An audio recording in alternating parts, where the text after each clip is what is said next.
Thank you to Nintendo for inviting me to their filming set at the YouTube space in downtown Toronto. However, no financial compensation or any compensation, I wish, was given to produce this review for the Nintendo Switch or any other content that has shown up on the channel. I can say whatever I want. Digimon is better. What's going on, ladies and gentlemen? My name is Nick, and today we're actually on location at the YouTube space in downtown Toronto. And in today's video, we're going to be giving you guys my final review impressions of the Nintendo Switch, Nintendo's newest console for 2017 that looks to bridge the gap between what a mobile device is as well as a traditional console. So hopefully you guys enjoyed the video.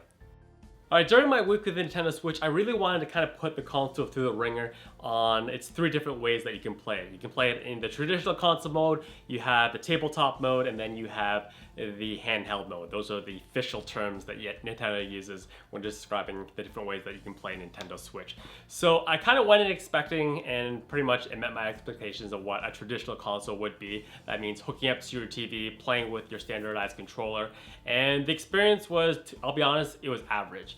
Breath of the Wild has its moments of looking really good, but there's definitely some technical hardware limitations of where the game runs into some issues, especially when you talk about the frame rate. And it's definitely the most technically demanding game at launch, and there are definitely dips and valleys of frame rates throughout your entire playthrough of it.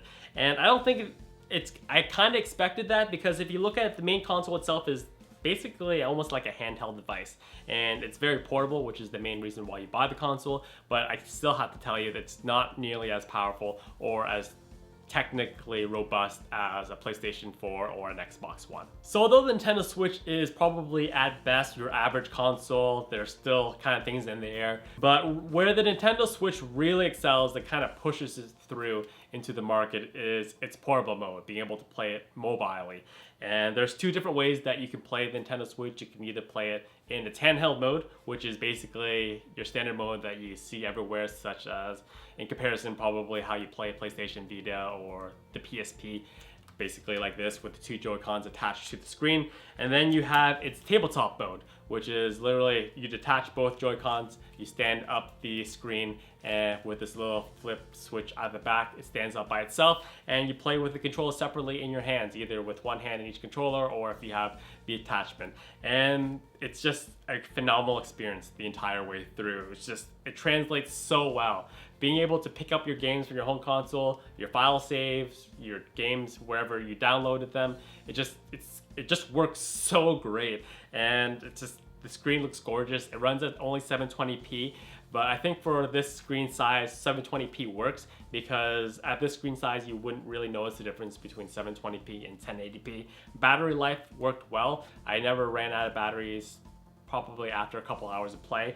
And even with its home charge, if that doesn't really get you that far, you can still hook up an external battery source via USB Type-C to give you a couple of extra hours of playing. And the experience is just, since the dawn of time, gamers have tried to bridge the gap between mobile gaming and the home console experience, and it's never been done well until this day. And even though the Nintendo Switch is not the most technically powerful console out there, it just does an amazing job of bridging what it means to be a mobile gamer, and then the casual gamers, mobile gamers, and then your hardcore gamers such as myself. And I just enjoyed it my entire time.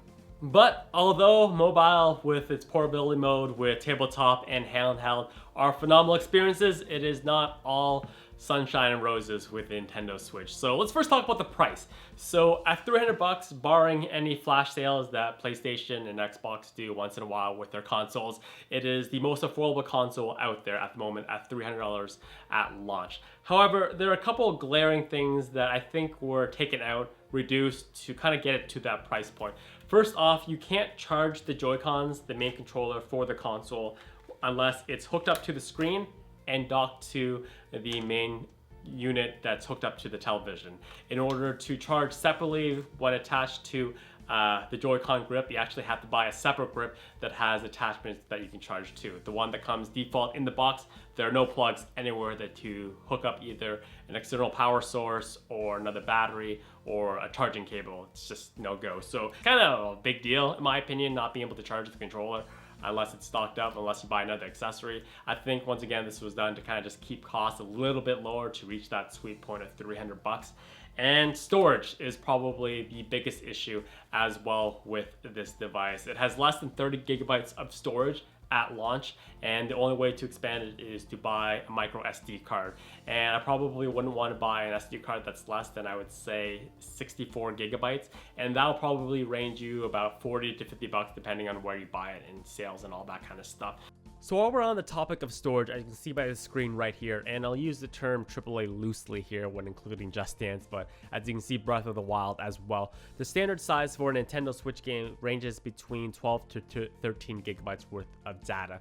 And although this is not nearly as large as double-layered Blu-rays that are on the PlayStation 4 and Xbox One, it does raise concern for the future because SD cards, even though the prices of flash memory has gone down, it's still very expensive, especially since a lot of us run out of 500 gigabytes worth of storage on our PlayStation 4s. We're constantly deleting and reshuffling stuff. And as well, you have to account if you're going to be playing third-party games from other companies on the Nintendo Switch, they're gonna have to find a way to either bring the sizes down in those games, so they'll probably have to either lower the quality, or you're just gonna be eating up a lot of memory. And although I bought a 128 gigabyte SD card, and that'll probably get me going for a while, if I plan to buy more games, I most likely would prefer to buy them physically so they just don't take up space, unnecessary space on my console itself. So this may deter you if you're a big person who likes to buy the game virtually. You may not want to do that with the Nintendo Switch, and that's just something that you're probably going to have to think about in the near future as well. And just on the topic of online infrastructure, the online infrastructure, the virtual store for the Nintendo is very bare bones. There's really not much that's exceptional about it. And it just, once again, it pains me to bring this up, but friend codes have returned once again. So the only way to add people by name is to be physically near them, and you actually have to enter a sequence of shapes, kind of like what you had to do when pairing the Wii U gamepad to the console. And if you want to do it over online via the internet, it's once again, you have to use friend codes, which is probably the most archaic and old system I can ever think of. It's just not convenient, and that's I'm just really hoping that this is something that it's not going to become common in the near future, but who knows? We don't know. And I'm just going to touch on this really quickly, but this is a quick design flaw that I noticed almost immediately during my unboxing because I did it without looking. And if you take the Joy-Con and you're trying to put it and attach it to the safety strap, you have to make sure that the design logos, such as the negative sign, match up with the negative sign, and the positive sign match up with the positive sign. If the safety strap itself is universal, it can go on either Joy-Con, but if you actually flip it the wrong way and mismatch it, it's extremely difficult to take off again. It requires you to have something very small and pointy, pushing on the safety button in the bottom. It's a nightmare. It took me a good 5 minutes to figure out how to detach it once again. So just make sure when you attach it, your safety strap to your Joy-Con, you get the signs to line up correctly, or you're gonna be in for a difficult bad time. All right, let's get to the white meat of the video. Who should buy a Nintendo Switch and who shouldn't buy a Nintendo Switch? So let's start off with who should buy a Nintendo Switch. If you're a mobile gamer, then I would wholeheartedly jump in to the Nintendo Switch because there's just so much versatility. It really does a fantastic job of bridging the gap between the quality of a home console game as well as a mobile game. Not quite 100% there in terms of the other consoles on the market, but it's definitely the closest that we've ever been in my entire lifetime, and I just enjoyed it. It just made me giddy just playing it on mobile, being able to pick up Breath of the Wild, take it to my kitchen table, play it while I'm eating at my kitchen table. It was just brought slight tears to my eyes. But so and this is especially true if you think about the price point this is launching at $300. If you guys think about it, the PlayStation Vita, which launched in 2012, it launched originally at $250 for just the Wi-Fi mode. If you went with a plan one, it launched at the exact same price of the Nintendo Switch at $300 US. And by hands down, the Nintendo Switch is a far more robust system, and it's definitely going to be supported better by Nintendo in terms of its games, better than the PlayStation Vita ever has or ever will be. RIP. The Vita just never took off. So if you're a mobile person, you like to play your games on the go, the tabletop and the handheld mode is just a fantastic experience. And if you want, you can hook it up to your TV, play in a console mode. So if you're a mobile gamer, 100% buy the Nintendo Switch. Alright, so on the other side of the coin, who shouldn't buy a Nintendo Switch? Either now, at launch, or never, ever, ever. So if you do not like Nintendo first-party games, if you do not like The Legend of Zelda, or you can live without Mario or your Pokemon, first off, we can't be friends. But if you can live without those franchises, then you probably don't need to buy a Nintendo Switch, because you really only buy Nintendo consoles for that first-party experience. There are a couple things in the air at the moment. First off, Nintendo's online store and virtual store, its multiplayer online system. It's up in the air right now how well that's gonna work. As well, it's multiplayer, since there are not that many multiplayer games for Nintendo. It's basically just wait and see how well that's gonna work in terms of matchmaking, online connectivity, quality of connection, all that kind of stuff.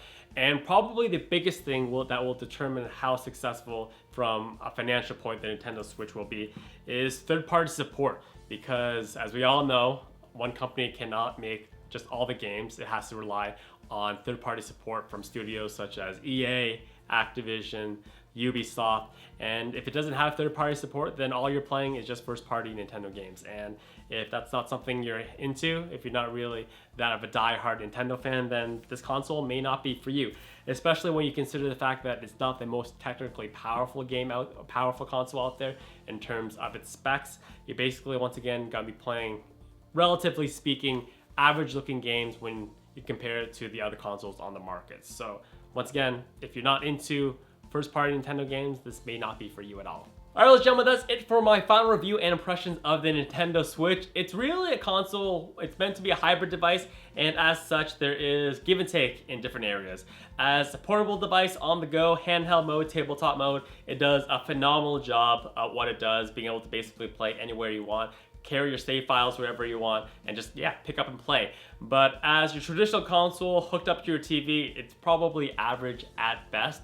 And it's priced well at $300 US, but there are a couple of key features that are definitely left out of the box that you're probably, once again, gonna have to spend more money on just to kind of get it in line with the other consoles that are on the market. Once again, give and take relationship. Overall, though, I do really enjoy the console, even though I don't play it that much on the portable mode. It's just something magical about having a Nintendo console. You don't buy a Nintendo console to play third-party games such as Assassin's Creed, Call of Duty. You buy it to play first-party games like The Legend of Zelda, Breath of the Wild, Super Mario whenever they come out, and maybe if we pray to the gods, the sweet Nintendo gods, we will get a console version of Pokemon in the near future, which is something that's 15 years overdue, in my opinion. So yeah, it's what it is, basically what it is. So yeah, hopefully you guys enjoyed my review. As always, if you enjoyed, drop the video a quick thumbs up, and I shall see you guys next time. As always, have a fantastic day.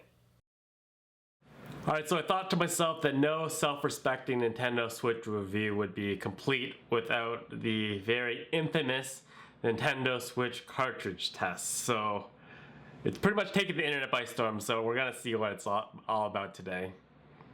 I'm kind of scared, actually. Oh, it stings. I thought it'd be like a bad taste, but it actually stings your mouth when you put your tongue on it. That's not that bad.